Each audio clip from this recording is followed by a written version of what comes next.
And I'm Kyle. And this week we have the amazing Fred Vogel. You may know Fred from the August Underground trilogy.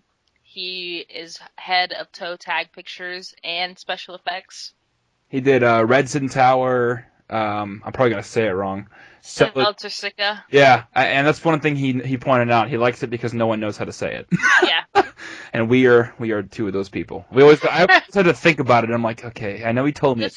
The sad thing is, that is part of I believe your skull. That's something in your skull. Because I remember seeing it in anatomy, but I have no idea how to say it. I read it, but I didn't say it out loud. It's cool. I like that. That's his best movie to me. I think that's a real good movie, and it has the lovely Camille Keaton. Yes, and I'm a big fan of the August Underground series because of just how gritty and absolutely disturbing that movie is. Right, they pull no punches. It's like they just don't give a shit and they do what they want to do, which is highly commendable because, I mean, you're doing what you want to do without worrying about what Hollywood or anyone else is going to think. That's true film to me. Definitely. And they just, like you said, they pack the punch and don't even buy you dinner afterwards. You're stuck with that feeling for at least a good week. They are fucking you and there's no reach around. Exactly. But yeah, we talk about all the movies he's done, how he got into horror, and some of his favorite horror films. So without further ado, let's jump right into the interview with Sir Fred Vogel. So what made you get into horror films? Horror has been such a big part of my life since I was little. It was the first thing that actually made me think when I watched a movie. So when I saw Frankenstein when I was like 5, I just knew that I wanted to be that, make that, create that. I didn't know what it was. I just knew that I was turned on by it. Right. You do a lot of special effects as well. Was there anything in particular, any movie in particular, you say like, oh man, I really like those special effects. That's what I want to do. Well, growing up in the 80s was a really great time for special effects makeup, and every horror movie that you'd rent, you'd see some really great special effects. And of course, I was totally influenced by Tom Savini and Yep. Rick Baker and Stan Winston and Steve Johnson and Dick Smith. All those guys were just amazing. And I would, read every issue of Fangoria and get my gore zones, get everything that I needed to learn about makeup. And I just pretty much, got into it by that research. I love that you said Gorzum. Thanks. Yes. It's one of my favorites. Me too. We already have a lot in common. Well, how do you feel about being like the top of the most disturbing movie list? Like everyone's list on the internet has August Underground Mortem as like their top most disturbing movie they've ever seen. How do you feel about that? Oh my God, it's really awesome. Never in my wildest dreams did I think that these movies would, reach to that level. I just wanted to be real. I just wanted it to look real. I wanted to come off as real. I wanted it to really, seep into people's minds, the content that you were seeing. And I guess we just kind of came at the right moment in time. There wasn't anything really good coming out in the early 2000s. And, we just kind of came in at the right time, right through the underground and, made an impact, I guess. Yeah, your movies definitely did because when I saw Mortem for the first time, I was like, I've seen a lot of shit, and I was like, wow, I was blown away. I couldn't sleep that night, which is awesome. I like being scared and disturbed and all kinds of shit like that. Yeah, that's the way that I like to feel too when I watch my horror. I like to be more disturbed and sickened by what I'm seeing, and showing the violence the way that we show it is really important. Right. And your stuff looks more real than actual like videos of people dying. Like I mean I hate to say, like Stacey and I were talking about this before, how when we hear that there's a video online where like some crazy guy killed somebody, I'm like, oh shit, now I gotta go look at it. And I don't know if you're the same way, but we have that sick kind of, I guess, voyeuristic kind of tendency. But we've seen a couple of the snuff videos, quote unquote snuff videos, and your stuff looks a lot more real than any of those. How do you do that? I mean, how do you make it look more real than actual death? Well, it's something that you just gotta go there. I mean, when I'm acting with the actors, I just make sure I put them in the situation to where, it could happen. You take them as close to the edge as possible. Of course, making it safe on set because, you're making a movie. I have to literally jump from being Fred the director to being the killer. Right. in the August Underground movies. So, one minute it's, nice Fred, and the next minute I have to turn it on and pretty much, take them on the ride of a lifetime. And I think that's why a lot of the people who are in the movies want to be in the movies, because especially in August Underground's Mortem and August Underground's Penance. When I made August Underground, nobody knew what I was doing.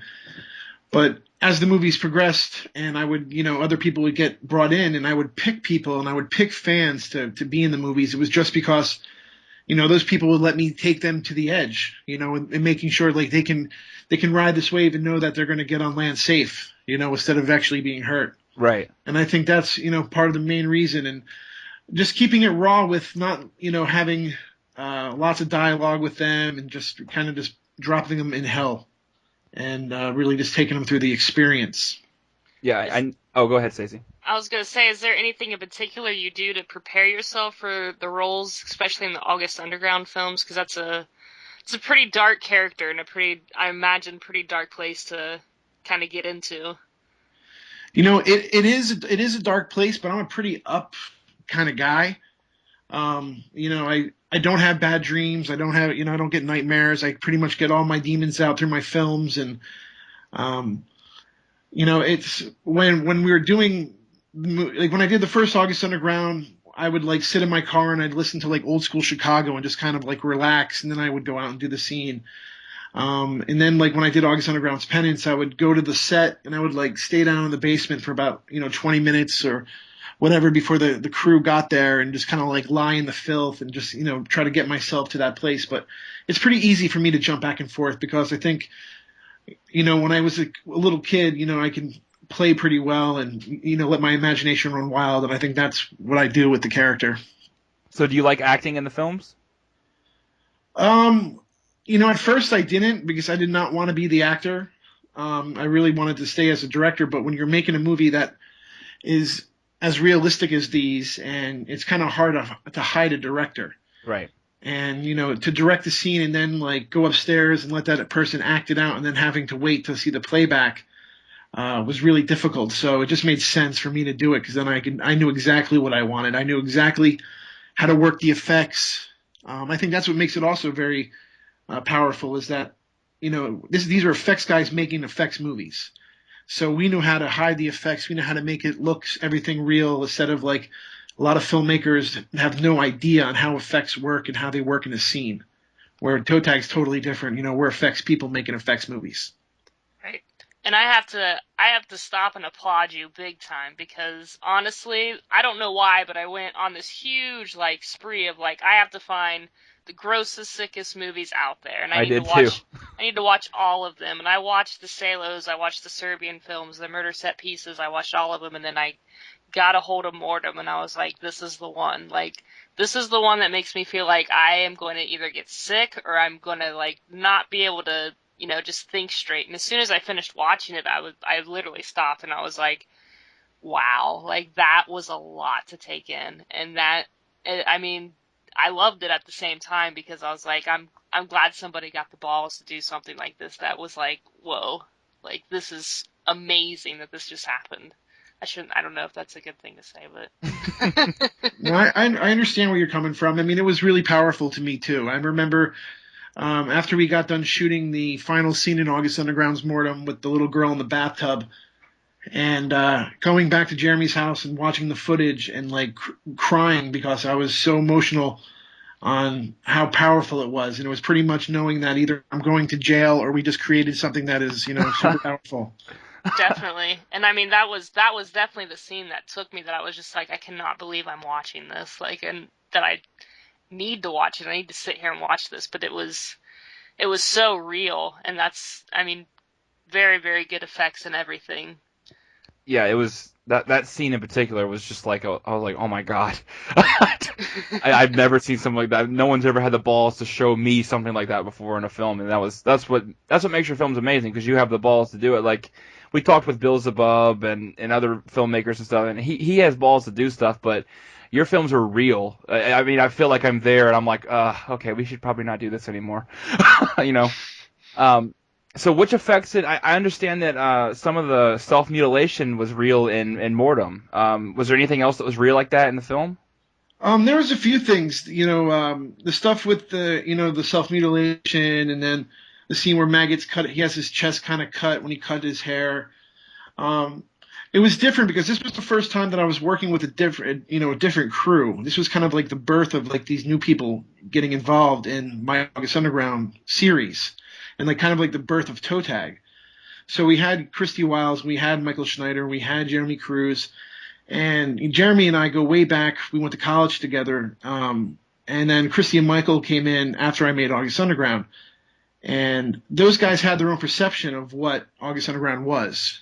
So, they kind of came in seeing the movie, not really knowing me too well, and having to, wanting to step it up because of the power that the first one had.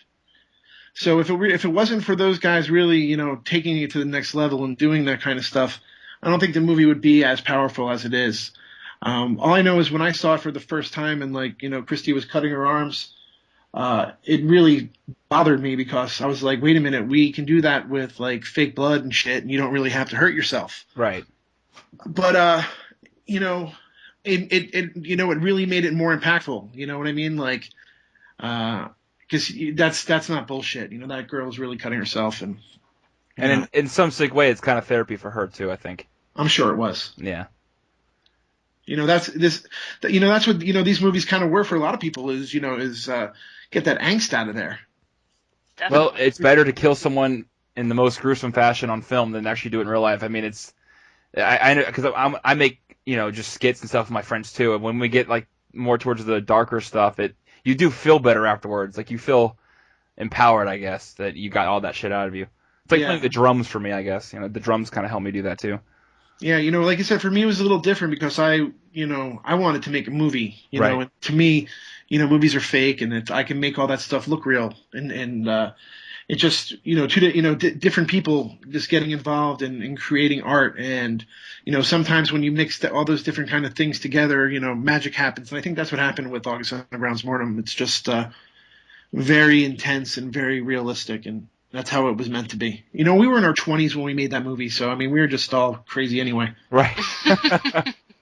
What was cleaning up the set like? Was that fun or? No, it sucked, especially when there was puke really going on or something. Cleaning up fake blood always sucks. So sometimes but you have to do what you have to do. And you have to make the sets look as dingy and as nasty as possible anyway. So right. We had the luxury of when we did August Underground's Penance to actually have a house all to ourselves that we can do whatever the hell we wanted to do, and got to keep it that way instead of having to clean it up and taking it down and cleaning it up and taking it down. It actually got to be a set for the month that we shot. Oh wow, that's very nice. Did it smell pretty nasty with all the vomit? I had to. It did, of course. Of course it did. But you just get a nice hose. You can spray it down the drain. All basements in Pittsburgh have the drains. So, you just wash the puke away.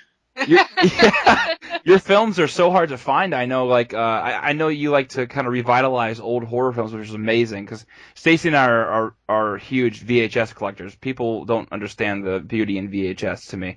But I know, like Last House on Dead End Street, you were kind of revitalizing. You even had, I think, you had all kinds of awesome stuff. It's pretty cool that your stuff's hard to find, especially August Underground. On your website, I noticed. Do you still have them for sale? Because we were trying to look for them, but we couldn't find anything. Absolutely. The only place you can get the August Underground movies is through Toe Tag. This Black Friday, we just released the August Underground trilogy on VHS for the first time, and those are being put out by Master Video, who put out 555 and Right. Roscoe the Embalmer and Junk Films. And I've known since he was 13 years old, and he was kind of like a little kid, like tagging at my legs saying, August Underground is the sickest shit ever. And now he's a man and has his own company, and he does it for the same reason why we do it at Toe Tag, and it's because we love it. And I wanted to be able to put those movies out with his company because they put out a really cool product. So, the August Underground trilogy and the Redsin Tower are both released on VHS through his company, Maskhead Video. I think the coolest thing that I've seen you guys do was when you released the Zardoz little skull, the little head. I don't think it's a skull, but the little stone pendant. I Yes, I thought that sculpted was, that. oh, that's so badass. I wanted one so bad. I couldn't afford the whole set though. That thing was so cool. Yeah, Definitely.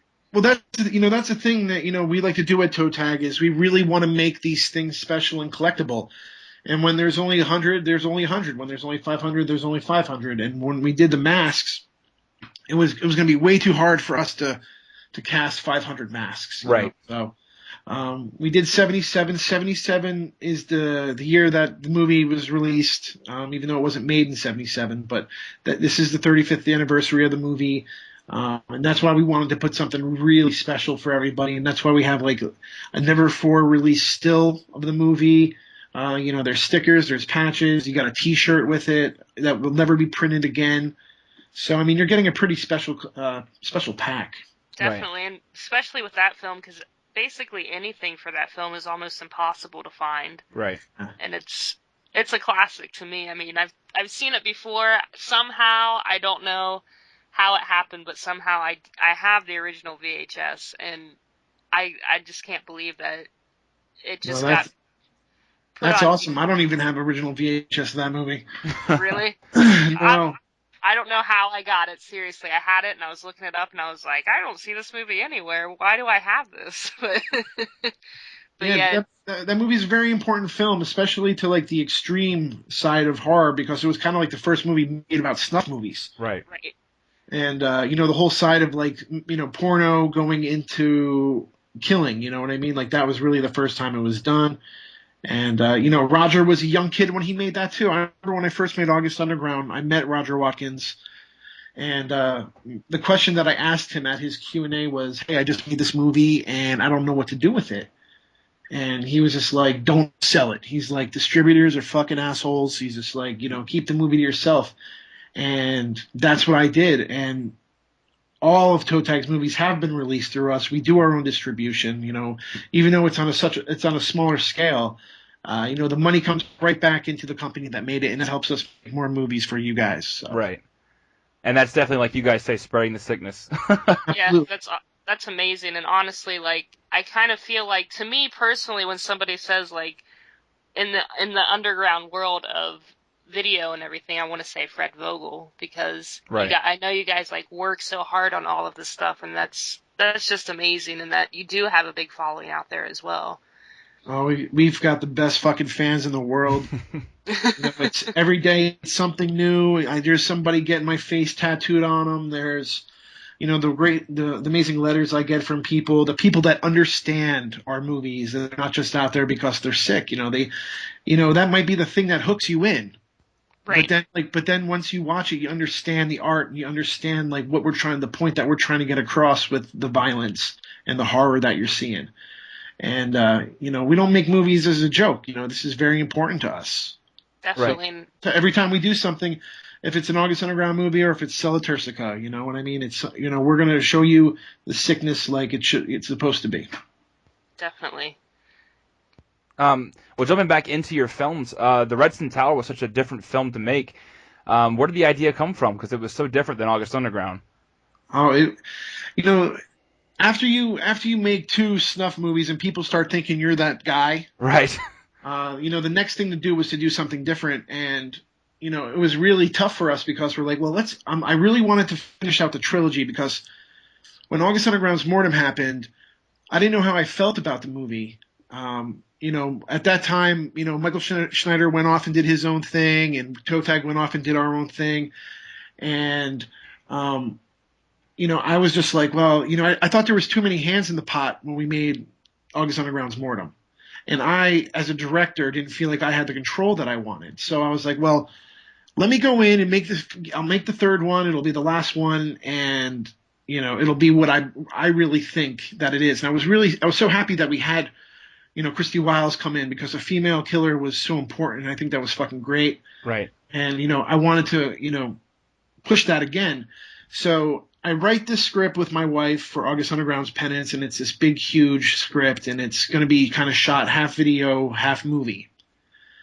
And at the time, I'm like, this is the route I want to go. But then I'm like, wait a minute, like let's let's do something different. I love slasher films. Jeremy loves, possession films. Let's come up with an idea for something. And when I grew up in New Jersey, there was this amazing tower and that was by my grandmother's house. And I used to think Frankenstein lived there. Right. I'm like, I want to make a movie about this tower. So, the idea was now that people know us for making the sickest fucking movies, RoomWorks put us on the cover, most disturbing movie ever made, whatever. Let's do something that's completely different, and this will be our mainstream movie. So that's how the Redsin Tower was born. It was like, this is going to be Toe Tag's mainstream movie. And as we were making it, we're like, we're not fucking mainstream at all. Which is good. I mean, that's that's a good thing. The story that we tell is very familiar. It's, kids that go to the haunted tower, but we kind of take you on two different roads and then slam you into the guardrail on both sides, and you don't really know what's going to happen. Definitely. Were you a big fan of the Faces of Death films when it came to, when it comes to Murder Collection? Was that an inspiration? The biggest inspiration for Murder Collection was that video, Two Guys and a Hammer. Oh, that's what I was going to bring it up earlier, but I didn't know if I should pitch out names of snuff films for kids to go look at. But fuck it, let's do it. Well, yeah, whatever you want to fucking call it, it is, in my eyes, it's trash, and it really bothered me because, as I'm watching that, I'm thinking about my own work, and being like, wow, because when it was sent to me, people were like, Fred, is this real? And, I could spot a turd in a punch bowl a mile away, Right. when it comes to makeup effects and things. And it was real. And I'm like, what? And it always goes through my mind is, we can recreate this. We can, I know I can make this look more intense or even better. So that's kind of where I wanted to go. I wanted to do something to where I can let you watch these disturbing images, but then you can walk away not having that guilt sitting in your gut, watching somebody's life being taken from them. Right. Definitely.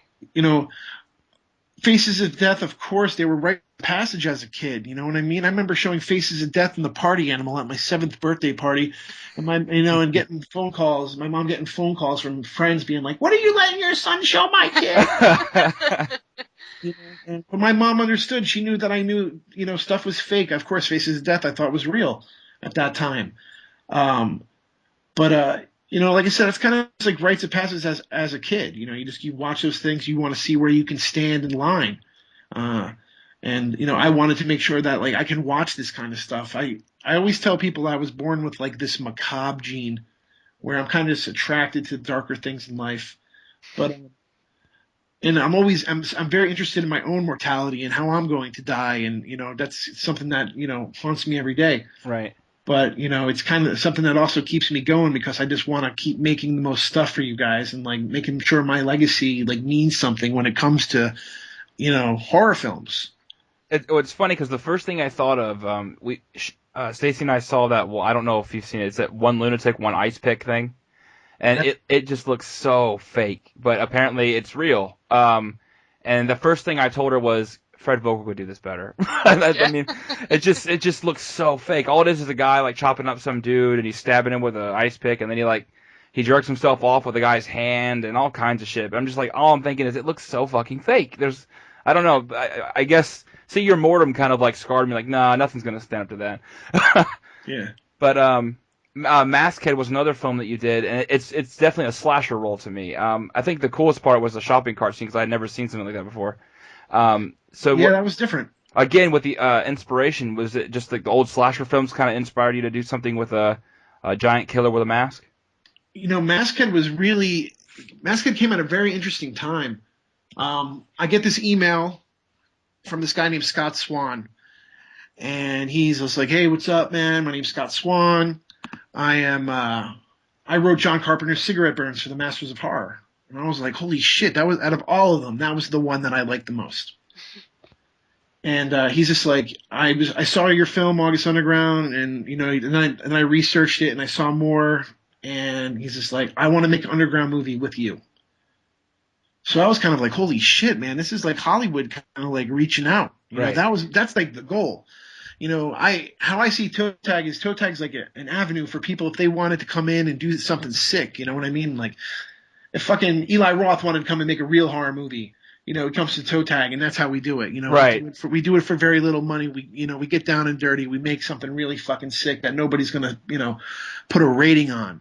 That's what toe tag's all about. So when Scott contacted me, we were both really excited because, he wanted to work with me, I wanted to work with him, and we were going to do this other project, but we just couldn't get the money together. And of course, that's always the problem when making any kind of movie is money. Right. So I told him, listen, if you can get your ass out here, I'll find a way for us to, to make something. I'll break out some of my, the actors that I know in my black book who will come and do us a favor, and we can make this movie. My wife will play a part in it. I got a guy who I think would be perfect for it. So he started writing this thing called Maskhead, and when I first heard the title, I hated it because every toe tag movie has a very interesting title. August Underground, Redsin Tower, blah, blah, blah. Right. And then I get something like Maskhead, which, is just so plain Jane. I fucking hated it.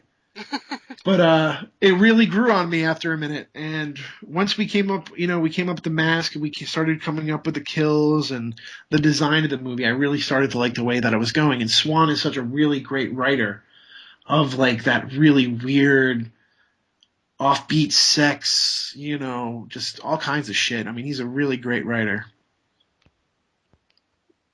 Well, that's awesome that it came together, and honestly, I'd love to see more of your effects in the movies because I don't know how you feel, but I am tired of the CGI, and that's what I like about these. What I like about toe tag and everybody is they use these practical effects and they actually put work into it, and it seems like CGI is just a cop out to, get on the computer and you can just throw that in the computer and make it easy, but it's easier, guys, and unfortunately, it's starting to be cheaper. Yeah. Yeah. So it's and the thing is, when you use real fake blood, it's unpredictable. Is it going to squirt up? Is it going to squirt sideways? How's that going to squirt out? That's the thing you deal with as a special effects artist. And when you're doing a practical effect, it's not 100%. No matter how many times you test it, something can go wrong. With computer, you know what I mean? It's pretty standard. It is going to work. Right. And it might work good, it might work bad, but you know what I mean? It's still it has a higher percentage rate of coming out better than your practical. But practical looks so much better because, you can interact with the blood, you know what I mean? And you can interact with the effect going on. We got to do some really great effects in this new film we just worked on with Adam Garish that I'm really proud of.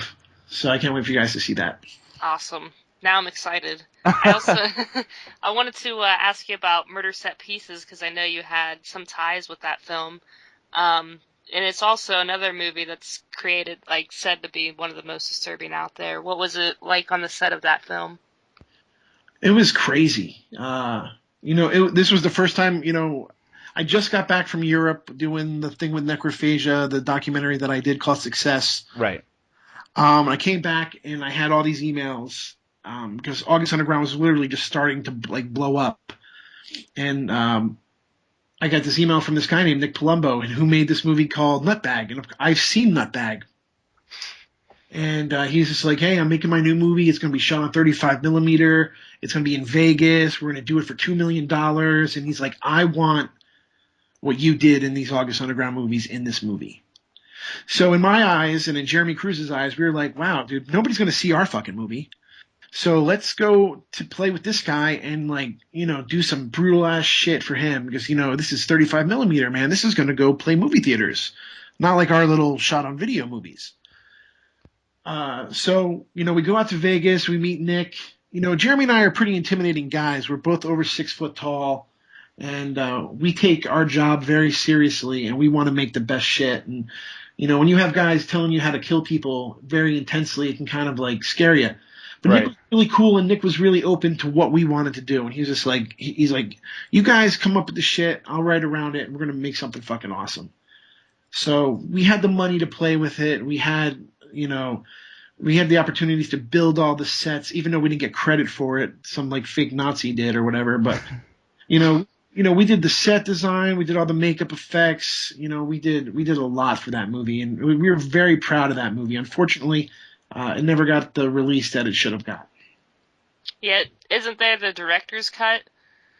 There is a director's cut, and then there's also the Lionsgate version where they cut out every single one of our makeup effects. Yeah, that's the one I've seen because that's the one that's on Netflix, and it's hard to get a hold of the director's cut, and I've That's garbage. always wanted it.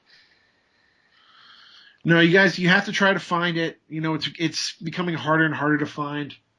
Definitely. I have you hanging up in the toe tag web store, but they're kind of pricey because they're signed. But it's a hard one to find. Yeah. Well, you spoke about Tom Savini before, and he's one of my childhood idols as well. And you got to work with him on the set of Theater Bizarre, the Wet Dreams segment. Yeah. What was that like to work with a childhood idol like that? I mean, I have a tattoo of him decapitated as a zombie on my arm. I mean, I love the guy, so I can't imagine how that'd be. So how was it like working with him? No, Tom's awesome. Tom and I go way back. When I first moved to Pittsburgh, he was one of the first. He's one of the reasons why I moved to Pittsburgh. And when I taught at his school for 3 years. So I was there for like the opening classes of the Tom Savini makeup program, and then I made August Underground and lost my job at the school. But Tom and I always stayed in touch and respected each other on both levels. I respected him, of course, for everything he's done, and he was respecting me, even though my August Underground movies weren't his cup of tea. Right. He really loved the Redsin Tower and supported it. He came out to the premiere, and we always stayed in touch. And when it came time for this Theater Bizarre, I was asked to be his assistant director, and it just it felt like two buddies. Like seriously, like I'm pretty good friends with the guy. I see him all the time, and it was just awesome because I'm getting to watch one of my heroes work and work side by side, and that's just fucking killer. And Sella Turcica, I'm saying that right. I don't know if I'm saying. I've never heard someone say it before. Yes. Okay, make sure. And that's one of the great things about that movie is I get so many people like, oh, I love that movie, Sella Turcica. Yeah, what the fuck is it called? But I love it. That's my favorite film that you've done so far, just because it's a good slow paced like build up movie to a what the fuck ending. So where did that idea come from? Because like I said, the ending blew my mind. Well, at this moment in time, Toe Tag once again was going through some crazy shit. Life is never easy when you're a struggling artist trying to make underground movies. You know what I mean? Like you have to work really hard to get the money to make the things happen. And at that moment in time, Toe Tag kind of hit this road bump, and we were kind of like down and out, and we were like, well, what are we going to do? So we decided to say, fuck it, and let's make a movie. So the idea of not knowing what's wrong with you was really inspiring to us. So that was kind of like the basis of the movie. It's like, all right, we want to have this character that, nobody knows what's going on with him. You want to love him, you want to take care of him, but at the same time, something is not right. And, that's it's a metaphor for how I feel about our government, how they sugarcoat everything and make us feel, treat us like sheep, and then like lie to us about a lot of things. And, one of the things that I wanted to do is I wanted to kind of like go off that and, tell people like, hey, there could be something going on out there. Like, and this is just a make believe story. You know what I mean? But it could happen. Who knows? And, as when the movie was made, a lot of people started comparing it to Bob Clark's Death Dream, and it was really funny because I love Bob Clark's movies, but Death Dream never really like sunk in. So I mean, it just kind of all came together, and just telling this tale about a war veteran was just something different for us. And I knew the actor that I wanted to play the part of Brad. He's one of my go-to guys, Damian Marusak, who was in Murder Collection. He was also in Maskhead. And I really wanted to showcase his talent because he was just so good. So, yeah, like I said, it was an awesome movie, and you got to work with one of our favorite films that I Spit on Your Grave. So Camille Keaton must have been awesome to work with. We're trying to get her on the show, but she's kind of hard to reach. But so what was it like working with Camille? She's an icon in the horror community. Oh, man, that's amazing. Toe Tag has never put mainstream or whatever kind of people into movies because I'm a firm believer of when you see people that you don't know, it plays off more real. Right. And if Toe Tag was going to ever put somebody into a movie, who would they pick? And I'm really good friends with lots of people in the genre, and when it all came down to it, there was only one person that was perfect to be the first celebrity to be in a toe tag movie, and that was Camille Keaton. And she was amazing. I Spit on Your Grave. I mean, that was one of our favorite movies, and I mean the remake wasn't bad, but you can't beat the original. No, like, dude, I saw I Spit on Your Grave when I was, crazy young. The cover was so intriguing. She was naked in it. Yeah. I mean, like, when you're a little, that's the kind of shit that you like. Yeah. And Kids don't know what they have now with internet. Back then it was like Porky's and all these horror. Like Friday the 13th was masturbation central. and like, and I Spit on Your Grave was the same way for some of us. Mm-hmm. But just to have Camille and to come, to really do it. Camille didn't know who we met maybe once or twice, and said a little bit to each other, but she didn't know me. And when you read about me, there's people who perceive me in a different way than I really am. Like on like the IMDb, it says that I wear like a spiked dog collar and assless chaps or something. Which would be so much scarier if you did. I don't even, like I honestly don't give a shit. I don't take it down. Like whatever. People who know me know me. Yeah. And I'm Fred all the time. I don't try to be anything different than who I am.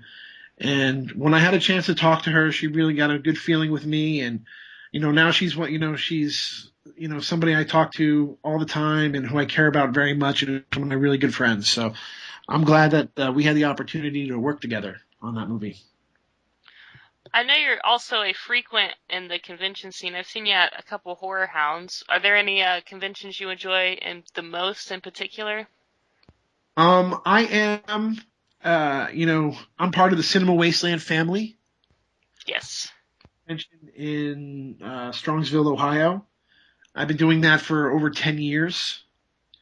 And, Toe Tag grew from me selling movies out of my backpack to us having a really awesome display and, showing what we do. But, I'm also good friends with, the guys at Horror Hound, and I was at their first show, and I continue to do their shows. And that's a little different show for us because that's more of a mainstream kind of show, but it's really good for Toe Tag to kind of like spread the sickness to those people. And they, for people who've never seen a Toe Tag movie and are only used to watching like a Friday the 13th or a Nightmare on Elm Street, it's really great to spread the sickness to those guys and let them see something. It's the best place to go for a horror fan that gets tired of the mainstream kind of shit, to go and find a film that's no one's ever heard of, that you bring back to your other horror friends. Like, what the fuck is that? And then, but that was how August Underground was for me. I had to tell my other friends about it, and then, we all kind of like passed it around because, we're all broke college kids. So it changed, the way we saw horror films. I mean, we grew up with old underground horror films, but nothing like that. And it spawned this whole new dark side of us.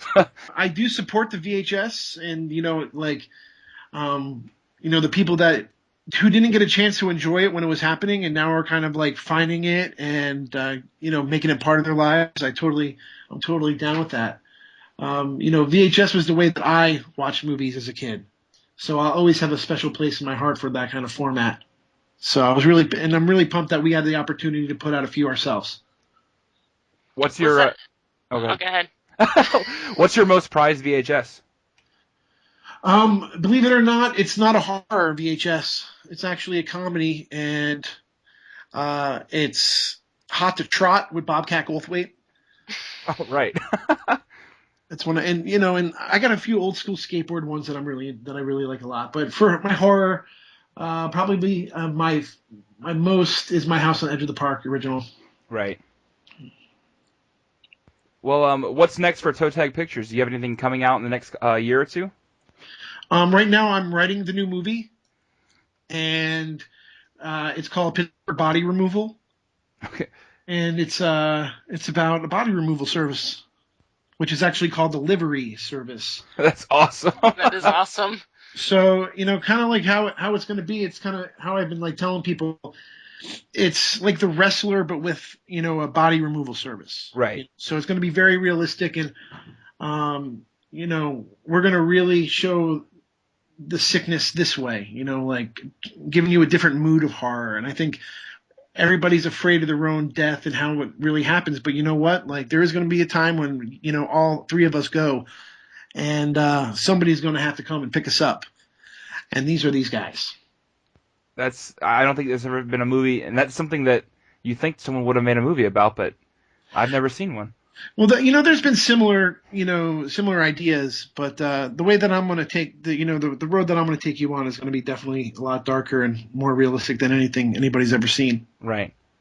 Well, the last thing we like to do on our show is kind of like a speed round thing. We have 8 questions we ask everybody. And the first one is, what's the scariest movie of all time that you've ever seen? Jaws.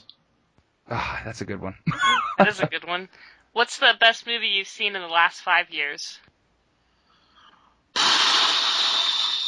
Oh my God. There hasn't been much. I completely agree with that. Yeah, I can't answer that question. It kind of all melds into the melting pot of poop. Okay. Well, what's your favorite movie you've worked on so far? Favorite movie I worked on so far. Can it be one of my own? Yeah, that's what I'm saying. Yeah. Okay. I loved working on the Redsin Tower, and I also loved working on August Underground's Penance. That was a really good time. What's the worst horror movie monster of all time? Definitely the Ghoulies from Ghoulies 2. What's Good your answer. cheesy guilty pleasure movie outside of horror? Oh, that has to be like Popeye with Robin Williams is one of my all-time favorites. Okay, cool. Have you guys seen Popeye? Oh yeah, I have, yes. All right. yeah, because you got to have Shelley Duvall. I mean, she's like the perfect olive oil. Yeah, perfect. That movie was the best casted movie ever. What do you think about all the remakes that are going on in Hollywood right now? I think I think it sucks that Hollywood has to use remakes as their for their financial gain, because they're afraid to create something new and fresh. But I did have the opportunity to go see the remake of Maniac in Manhattan for the premiere. Oh, how was it? And it was really good. Was it? I was so scared about that because I really, really love Maniac. And Right. I do Elijah too. Maniac is one of my all-time favorites, but I have to give it up to the director and to Elijah and to the K&B effects, because everybody did such a great job. I mean, it really is brutal and powerful, and I think if Joe Spinell was still alive, he'd be pretty proud of it. I'm really glad to hear that.